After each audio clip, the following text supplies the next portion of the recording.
प्रिय मित्रों, आज की इस प्यारी सी खूबसूरत सुबह में बहुत बहुत तहे दिल से स्वागत। और आज सुबह का हम ध्यान शुरू करें उससे पूर्व कुछ छोटी छोटी बातें आपके साथ साझा करता चलूं। कल की सुबह थी, आज की भी सुबह, जो कल थी वो आज नहीं है। वो कल जैसी भी थी उसका वैसा आज नहीं है। कोई भी पल एक जैसा नहीं है। मैं स्वयं भी अगले पल वैसा नहीं हूं जो पिछले पल था। मेरे भीतर भी बारीकी से देखेंगे, गौर से देखेंगे तो बहुत कुछ बदल जाता है। ये बदलाव, ये परिवर्तनशीलता जीवन का रित है, जिंदगी का नियम है। अगर मैं खुद को भी देखूं, जो मैं आज हूं वैसा तब न था, पहले न था। हम मानते हैं और हम जानते भी हैं इस बात को, जो हम पैदा होते हैं, पैदा होने के बाद निरंतर हम वैसे नहीं रह जाते जो पैदा हुए थे। सब कुछ बदलता है, लेकिन क्या बदलता है? हम अपने बदलाव से इतने जुड़े हैं, इतने अटैच हैं, इतने चिपके हैं, वो बदलाव हमें जन्मों जन्मों तक हमारा पीछा नहीं छोड़ता, हमसे नहीं छूटता। वो बदलाव है बाहरी परतों का, बदलाव है ऊपर ऊपर,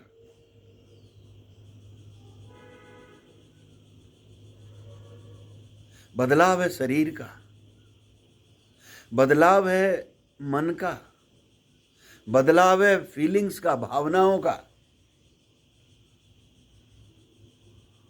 हमारा बाहरी स्वरूप लगातार बदलता है, जन्मों जन्मों बदलता है, लेकिन फिर भी कोई भीतर है जो जन्म में भी था, युवापन में भी है, बचपन में भी था, यौवन में भी है, वृद्धा में भी है, मरते वक्त भी, जब ये शरीर छूटेगा, जब शरीर गिरेगा, तब भी वो होगा। उसमें रत्ती भर भी कोई फर्क नहीं आता। अगर आप थोड़ा सा भी, एक सेकंड को भी आंख बंद करके देखें तो आप अब पाएंगे कि वाकई में तो बात यथार्थ है, सत्य है, उसमें तो बदलाव नहीं आता। आप आईने में अगर अपने शरीर को देखते हो तो हो सकता है चेहरे पर झुर्रियां दिखाई दे जाएं। रास्ते में चलते हो तो लगेगा कि वो कदम उस गति से, उस त्वरा से नहीं उठ रहे हैं जो आज से 25 साल 30 साल पहले उठ रहे थे। ये लग सकता है। शरीर के अंगों प्रत्यंगों पर नजर डालें तो ये लग सकता है कि इनमें वो सक्रियता नहीं है जो आज से 20 और 25 वर्ष पहले थी। लेकिन अगर मैं यहां आपसे पूछूं, एक एक से पूछूं,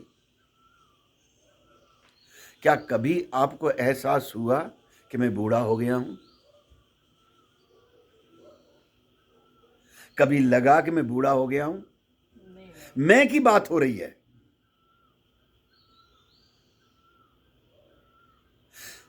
कभी लगा आपको कि मैं बीमार हो गया हूं?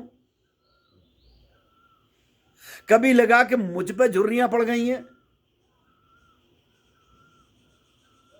आज भी अगर आंख बंद करेंगे और देखेंगे भीतर तो एक ही पाएंगे, ये कुछ बाहरी स्वरूप बदल रहा है। मैं तो जस का तस हूं, मैं वृद्ध नहीं हूं।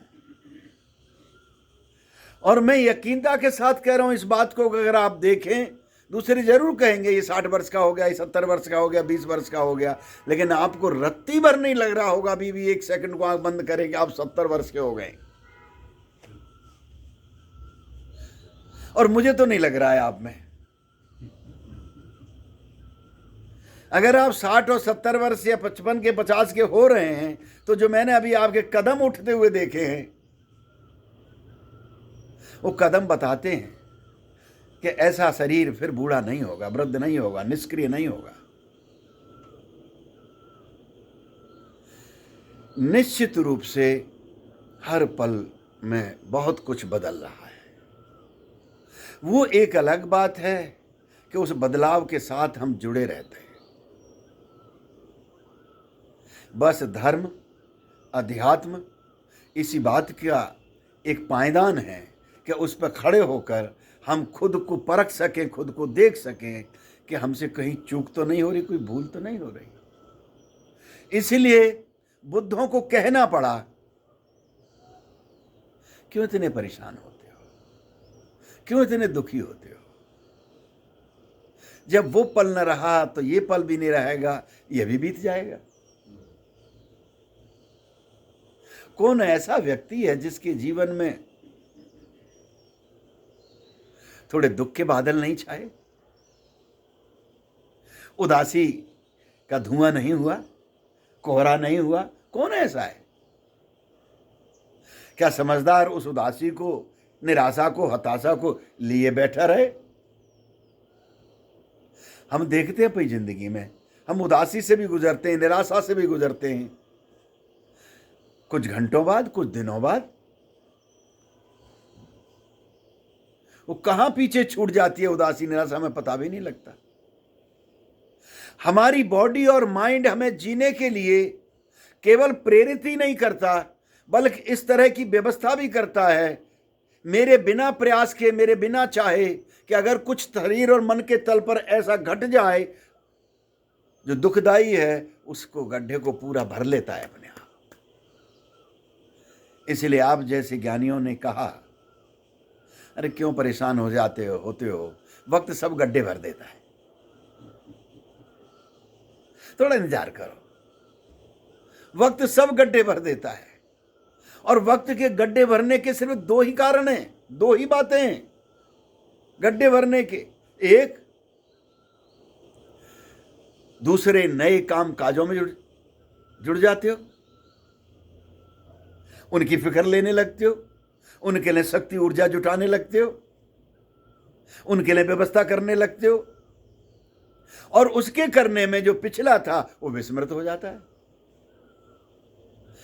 इस क्रिया में और इस विस्मृति में ही हमारा तन और हमारा मन वो व्यवस्था कर देता है कि जो निराशा, हताशा, उदासी वो छूट जाती है। वो थोड़ा सा इंतजार करने की बात है, ध्यान और कुछ भी नहीं है। एक इंतजार करने का विज्ञान है, एक कला है, एक युक्ति है, एक तरीका है, एक ढंग है। वो उस तरह का हमारे भीतर एक तार जोड़ता है कि हम कैसे इंतजार कर सकें, कैसे हमसे इंतजार हो जाए। जो मन में ही चीजों को बिठाए रखते हैं, हम उन्हें मानसिक रोगी बोलते हैं। जो पीछे से सब उठा के ले आते हैं, उसे हम ग्रस्त कहते हैं। और जो छोड़ते चले जाते हैं और आगे बढ़ते चले जाते हैं, हम उन्हें सन्यासी कहते हैं। सन्यासी हमेशा आगे देखता है, ग्रस्त पीछे को मुड़ मुड़ के देखता है। अगर इतना ख्याल आ जाए, इतना बोध आ जाए, अरे आज नहीं तो कल ये तो सब छूट ही जाना है, मैं पीछे काहे को आंखें गड़ाए बैठा हूं, मैं आगे बढ़ूं। और आगे बढ़कर पैरों में, बदन में, मन मस्तिष्क में एक ऊर्जा, ताजगी छा जाती है। आज की ये प्यारी सुबह हमें उस ओर लेके जा रही है कि हम इस बात को पूरा का पूरा जान लें, समझ लें, देख लें कि जो तब था वो अब नहीं है, जो अब है फिर नहीं रह जाएगा। यानी ये सब बीत जाएगा, ये निरंतर बीतता जा रहा है, निरंतर बीतता जा रहा है। कल हमने ध्यान किया, कोई एक विधि की, जरूरी नहीं कि जो आपने अंत्य अवस्था कल पाई आज भी वही उसी तरह की पालोगे, उससे और ऊंचे पायदान पर पैर रखोगे, एक उड़ान भरोगे, एक पंखों में और एक ऊर्जा भरेगी। अगर ऐसी सोच, ऐसी दृष्टि हमारे साथ बनी रहती है तो निरंतर आप समझिए कि 2-3 बातें घटती हैं जिंदगी में। एक हम ऊर्जावान बने रहते हैं, हम सक्रिय बने रहते हैं। दूसरा, जितने ऊर्जावान बनते हैं, जितने हम सक्रिय होते हैं, कई बार लोग सोचते हैं कि थक जाते हैं। क्या तुम अपने 5 मिनट तुमने छक के डांस किया, तुम थके क्या? तुम सबसे उससे निकला, भाई मजा आ गया, ताजे हो गए। तो दूसरा आता है ताजगी, एक सक्रियता आती है, ऊर्जा से भरता है रोआ रोआ, कतरा कतरा। दूसरा ताजगी आती है, स्फूर्ति आती है। तीसरी एक घटना और घटती है, बहुत प्यारी, जवानी आती है, यौवन आता है।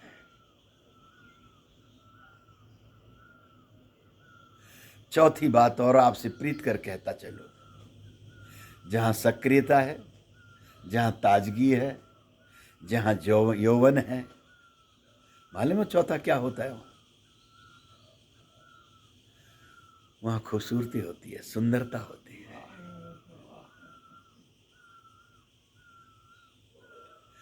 यौवन से बढ़कर सुंदर कुछ नहीं होता।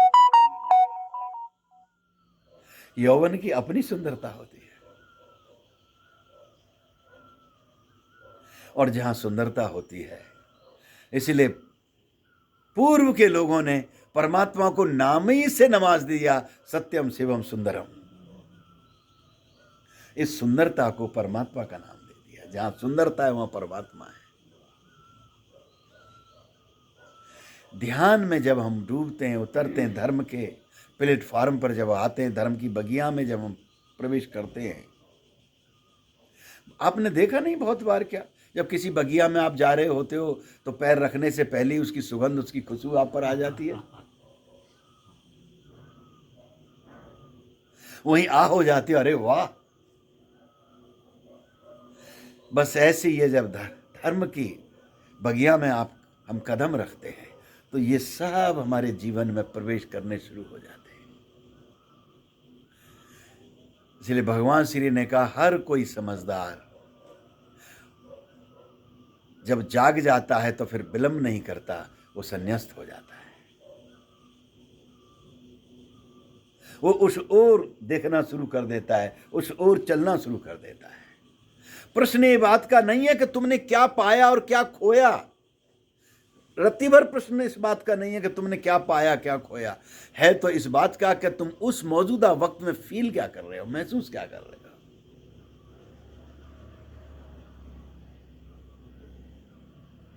पाया होगा तो कल में पाया होगा, खोया होगा तो कल में खोया होगा।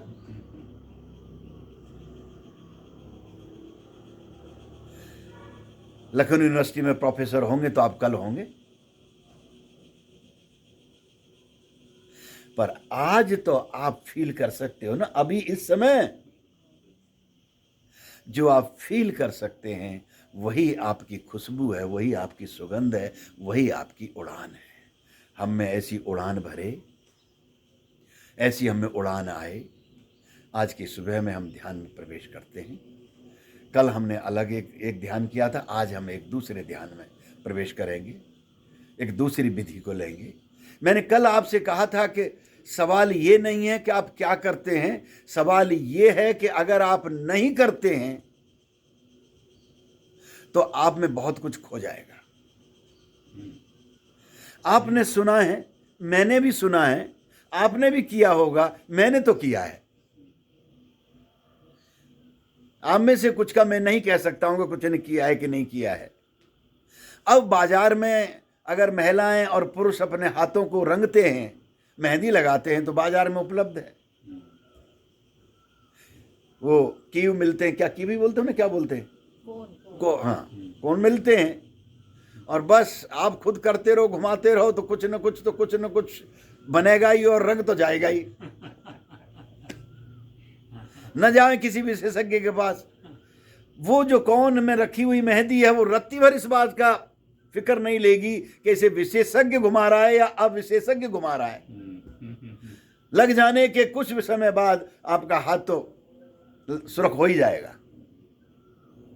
तो किसी समय पर, यानी मैं अपने वक्त की बात कर रहा हूं, गांवों में मेहंदी खेतों में होती थी, मेड़ों पे होती थी, रस्तों पे उगी होती थी, और वहां से पत्ते तोड़ के लाते थे, और पत्ते तोड़ के फिर सिल बटना पे उससे रगड़ते थे, घिसते थे, तो कुछ के तो रगड़ते रगड़ते रगड़ते रगड़ते हाथ सुर्ख हो जाते थे, और तब वो हाथों पे लगाई जाती थी, रात भर लगती थी, सुबह धोते थे और फिर तेल वाले से कुछ लगाते थे। और भाई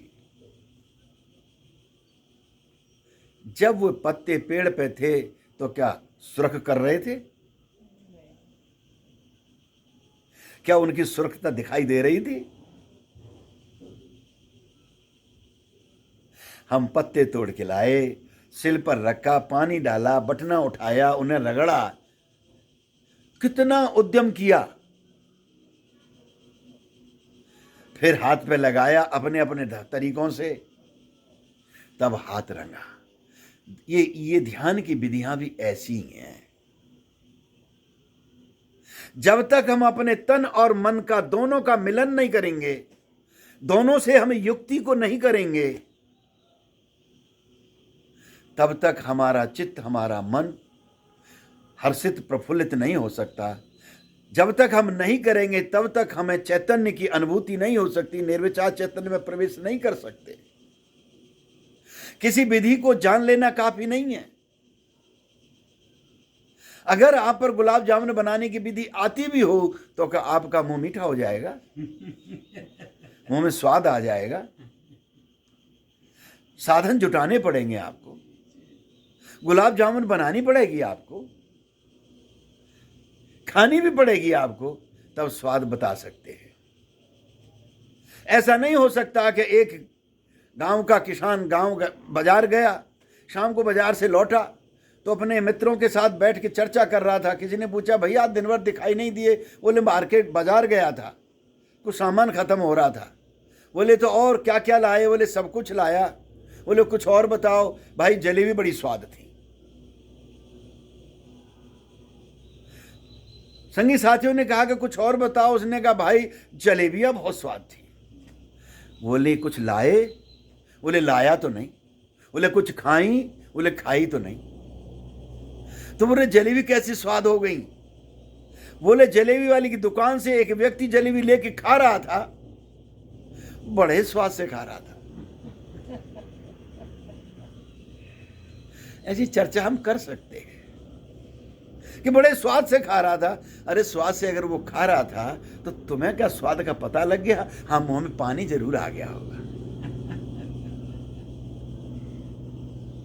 तुम्हें देखकर तुम मुस्कुराते हो इस उम्र में, तुम नृत्य करते हो, तुम्हारा रुआ रुआ छलकता है, झूमता है, गाता है। कुछ लोगों को लगता होगा देख के, यार इनके बड़े मजे हैं, पर उन्हें देख के वो मजे महसूस तो न होते होंगे। तो ठीक एक मेहंदी के पत्ते की तरह जब हम अपने तन और मन और पूरे प्राणों को संलिष्ट करते हैं, रगड़ते हैं, तब हमारा चैतन्य स्वरूप प्रकट होता है और हम आनंदित होते हैं, हर्षित होते हैं, प्रफुल्लित होते हैं। बस विधियों का इतना काम है, विधि हमारे साथ इतना काम करती है। किनारे पे खड़ी हुई नाव में तुम बैठ भी जाओ तो भी चप्पू को उठा करके उसे हरकत में लाना होता है, और जब आप चला देते हैं तो नाव चलती रहती है।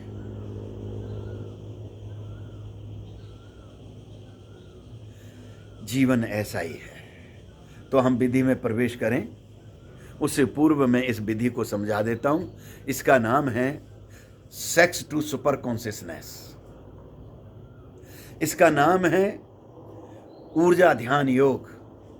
इसका नाम है काम से राम की ओर। ये एक ऐसी विधि है जो बहुत ही प्रीतकर है, बहुत ही आनंददायी है। सहजता से, सरलता से, थोड़े से प्रयास से आपको भीतर का स्वाद दे देती है। मैं इसके बारे में थोड़े से इशारे करता हूं आपको।